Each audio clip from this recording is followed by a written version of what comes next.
Welcome. Today we're going to watch a video, you and me, together. A video by none other than Mr. Crinacle himself, arguable giga chad in the IEM industry, collaborator extraordinaire, responsible for the tuning of many commercially successful IEMs, some of which I've had the pleasure of reviewing mostly favorably on this channel.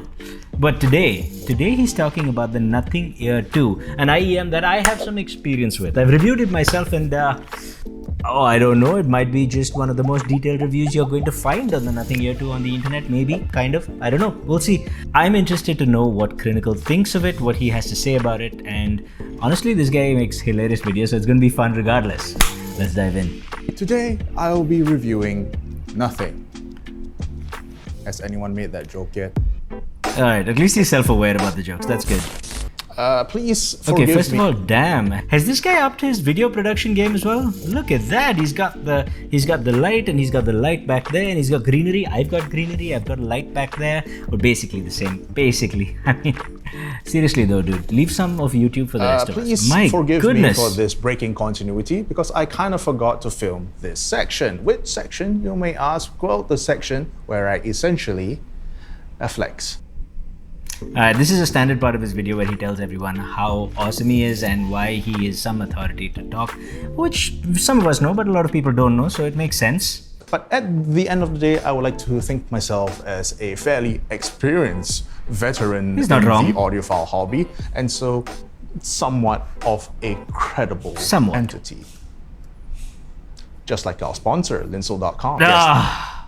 Linus, this is all your fault. Electronics, smartphone, let's skip right through that kind of brand. It was founded by Carl Pei. Carl Pei being the co-founder, the ex-co-founder of the very popular OnePlus brand, a brand now apparently who is in complete shambles. Nowadays, Nothing would be more known for their Nothing phones, but they actually started out life in their audio division, starting out with the Nothing Ear 1 brand of TWSs, followed by the Nothing Ear Stick, and then the Nothing Ear 2. And naturally, with any kind of very hyped up audio products, a lot of people will be asking me, Corinne, what do you think about blah, blah, blah? What do you think about blah, blah, blah? And yes, relax. I finally got the new Nothing things on hand right now. And I'll tell you how I think about them, I guess. So tell us all. Okay, can I just point out 3 minutes and 5 seconds into the video and he hasn't started talking about anything. Just 120,000 views in 2 weeks. 3 minutes in, he hasn't even started talking. How does this man do it? I will not know. It's just, hats off to this guy. This is Nothing Ear 1. Now, some of you may remember that I was actually talking about this way back when on my old channel. I was talking about, some people who were trying to show this on TikTok. They're calling it the best thing ever. Oh, sure. How it beat the AirPods and the AirPods Pros. And then I called them out about not actually having the product on hand before actually trying to show them. A fun fact, I remember when the Nothing Ear 1 had come out, I think Mr. Who's the Boss said, these are better than the AirPods Pro. And you gotta understand, you've gotta, better than what? Better in what way? By what metric?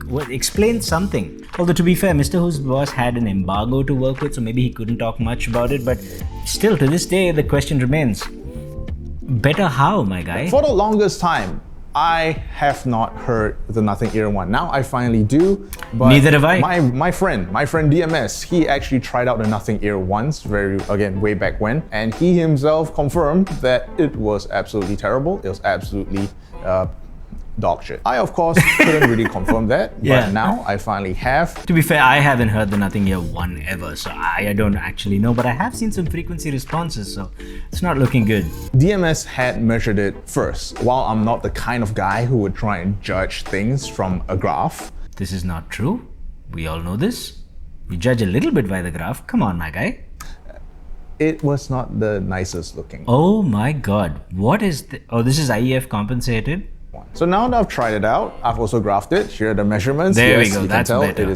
That's better. See, the problem with the first graph was it was compensated.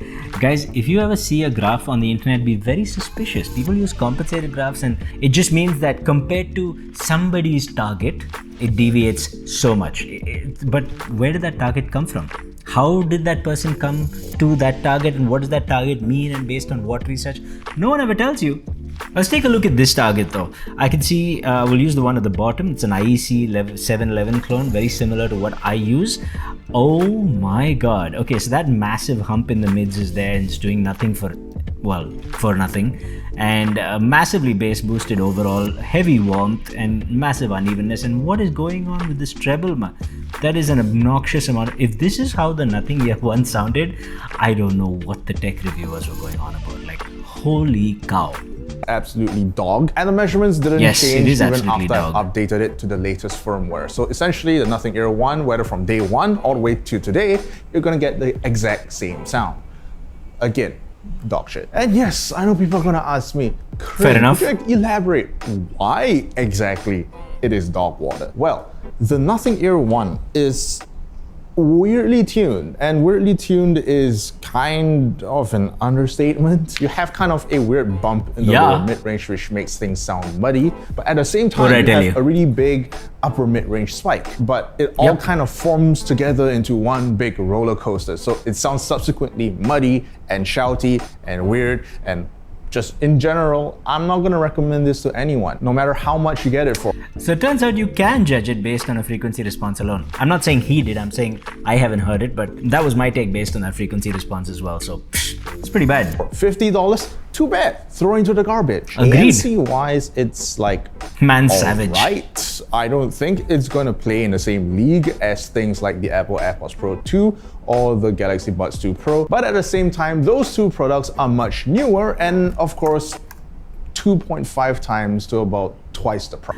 Okay, funny you should mention those. One, that's not a great yardstick. The AirPods Pro 2 and the Galaxy Buds 2 Pro, I've got in my ear right now, they're not that great for ANC. The AirPods Pro 2 was an improvement and they do it very smartly. They do the greatest ANC in a certain frequency range that makes the most sense to us. They're not even close to the best ANC you can get.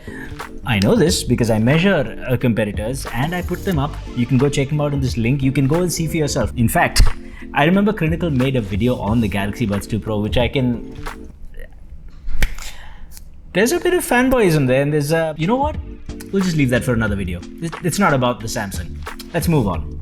Features-wise, it pairs fairly well with an Android phone. I don't think there is any weird oddities from the very, very short time I've been testing it. Again, it's terrible. I don't want to test it for... Fair enough. I know that feeling. After the Nothing Ear 1s though, there is the Nothing Sticks, which I also got for review. I never got a chance to try these those are earbuds and I will not support them in any way. So earbuds, they don't go into your ear, they don't seal your ear. It's like having a bad pair of speakers in your ear without any isolation. It's just not, earbuds are just, I mean, I'm not knocking anyone for having earbuds, don't get me wrong. They can be very comfortable.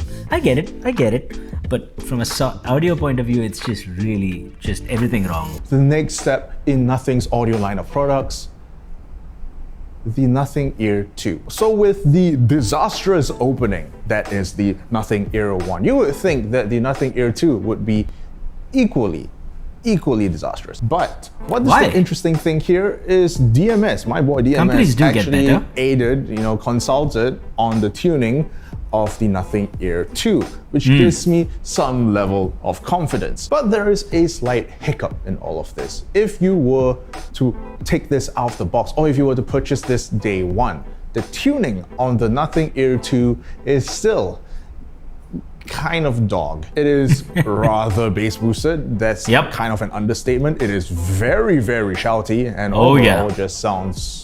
Gotta agree with this. My own review it said the same thing. It's really bass boosted, which is a lot of fun for bass people, but then it's very shouty, really sharp in certain parts. You can see that little spike right there, even in his video, the 5K spike, my goodness. Plus the overall upper mids and lower treble, it's just too much. It's too much. Not very good. It sounds kind of mainstream, but at the same time, still very, very V-shaped to the point.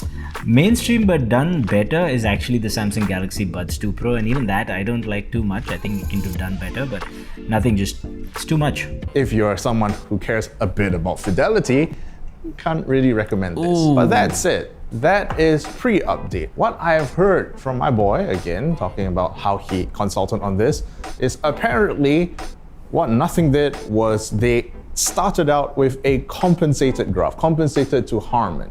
So They started out, they got it at a flat line, and then on top of that, they tuned that flat line to Harman. So essentially what this was...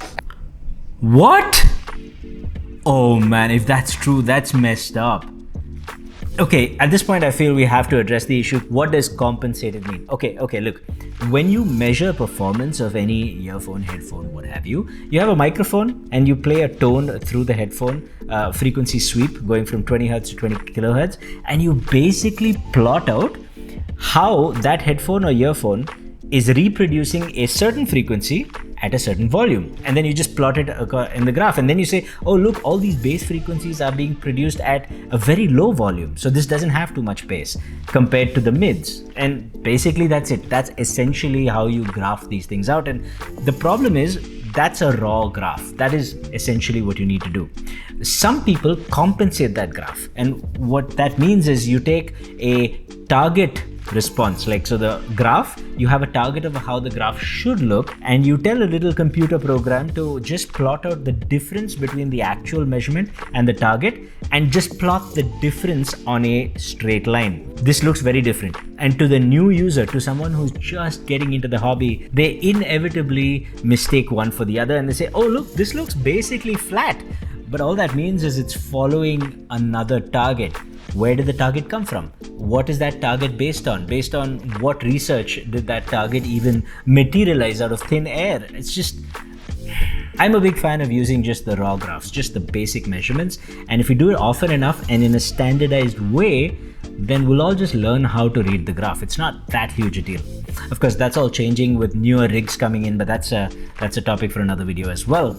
This is nuts. If they used a compensated graph, this is the equivalent of an R&D team being an absolute amateur in the business. It's inconceivable to me that they did this, but apparently they did. So essentially what this was at the very start was Harman squared. Fire your engineers. Okay. I mean, he's not wrong. It's a bit... I guess this is why it's so much fun to watch this guy. He gives zero shits. I probably wouldn't have said that, but I mean, jeez. Anyways, with the whole fiasco gone, I think they kind of did a reshuffle of all of the who did the tunings on all of this. With the new update, the Nothing Ear 2 now becomes pretty alright. Yeah.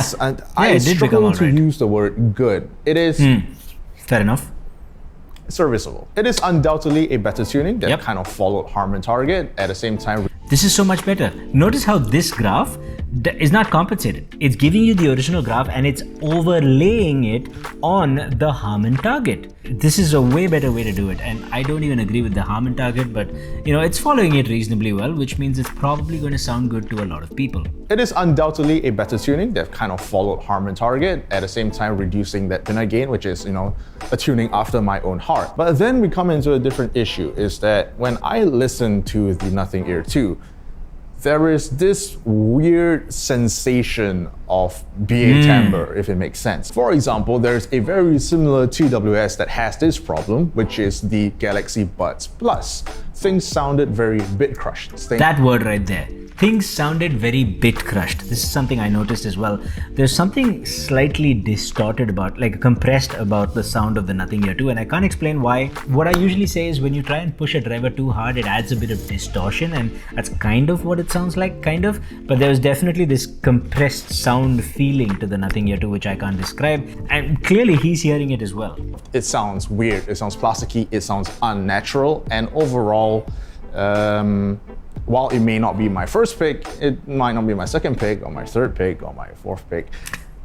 I guess if you bought one, I wouldn't be too offended by it. It's not going to be as good as, let's say, using a Samsung Galaxy on a Samsung phone or an Apple AirPods on an iPhone, but everything all works. I don't think I've encountered a glitch just yet, but that's like kind of a touch wood situation, right? Okay, it actually works just fine with Android phones, but there are definitely some issues, like using the controls. It mistakes a long press for a single press sometimes, which leads to some confusion.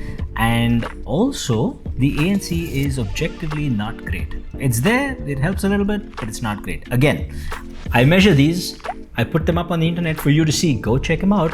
and make up your own mind. Don't believe me, or watch the damn video. Overall, from an audiophile's perspective, I think I made myself very clear. I think you Nothing Ear did. 1 is terrible. Do not get it if you're someone who even cares remotely about sound quality. The Nothing Ear 2, And stop on the watching other hand, tech while I reviewers talk very about much audio. appreciate They don't care. enhancements and improvements that they have made relative to the Nothing Ear 1, at the $150 price bracket, it is leaving itself up to a lot of very strong competition. Here Yep. are the ranks for the Nothing Ear. Okay, never mind the ranking. The ranking is just his subjective thing, and the ranking thing really only works for people who know what the ranking thing means. And I find too many people taking a lot of things out of context. But at the $150 price point, yes, he's absolutely right. It leads itself up to a lot of competition. The Sony LinkBuds S just outperform it in many different ways. The Samsung Galaxy Buds 2 Pro also outperform it in multiple ways, especially if you're in the Samsung ecosystem. And then there's the OnePlus Buds Pro 2, which is insane. Also weirdly tuned, but really just it does things that are just, it's really good. Go watch that video as well. I've got reviews on all these, but yeah, for $150 I find myself not really recommending the Nothing Ear 2 to a lot of people. They're not bad, they're fun, stylish, they're an experience for sure. And there's a new firmware update coming which is actually giving us parametric EQ, so maybe I'll make a video on how to dial in that EQ a little bit. Stay tuned for that one. I would like to leave things on a high note. While I am very much a critic and would Positivity. have to nitpick Love that. the very, very small bad things that I see in a product, I'm also someone who likes to recognize the improvements, the efforts that go into making a better product. So relative to the Ear 1, the Ear 2 is definitely a massive, massive step up. Not saying much, the bar was set pretty darn low, but sure. And so I hope that when Nothing eventually releases their new Nothing Ear 3, we might actually see a fairly good competitor in the space. As for now, good effort, not quite enough. That's pretty fair. That is actually pretty fair. I don't know how this guy does it. 3 minutes of the video, he hadn't even started talking about it and he somehow made it 11 minutes. And it was interesting, it was fun. And in a nutshell, I gotta agree with him on a lot of these things. I mean, his surmising of the value proposition was pretty much spot on, and I shared the same impression with him with regards to the sound quality as well. So yeah, pretty solid review, really entertaining as always. Obviously tell me if you enjoyed this stuff. I don't know, making a reaction video seems to be a YouTube thing. It was a fun thing for me to do. Was it good for you too? Tell me in the comment section down below, subscribe, and I'll see you in the next one. Stay happy, stay peaceful, stay colorful. Namaste.